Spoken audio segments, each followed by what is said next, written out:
Sebuah video memperlihatkan kegiatan daring yang harus rehat karena tiba-tiba terjadi gempa, viral di media sosial TikTok. Dalam video itu terlihat seorang laki-laki yang baru saja menyampaikan suatu hal, tiba-tiba pamit karena ada gempa. "Permisi di sini gempa, saya mau ngungsi dulu," ujarnya dalam video tersebut tanpa terlihat ekspresi panik. Postingan tersebut diunggah oleh akun TikTok @senjani_. Video selanjutnya terlihat peserta lain mulai menyadari adanya gempa.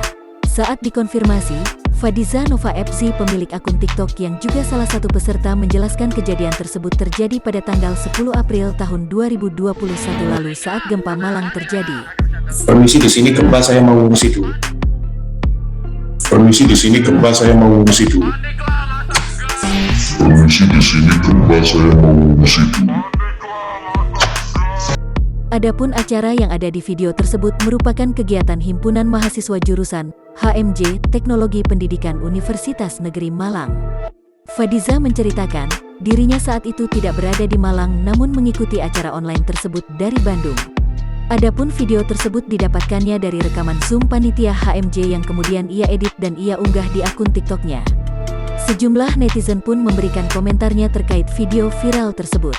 Di antaranya menanggapi mengenai ekspresi pria dalam video tersebut yang terlihat santai saat gempa terjadi. "Permisi di sini gempa, saya mau ngungsi du. Santai banget," tulis akun ITA 178. "Mukanya kagak ada panik-paniknya," komentar netizen lain. Terkait dengan tanggapan netizen, Fadiza mengatakan, sosok pria dalam video itu merupakan kakak tingkatnya yang memang terbiasa bersikap tenang.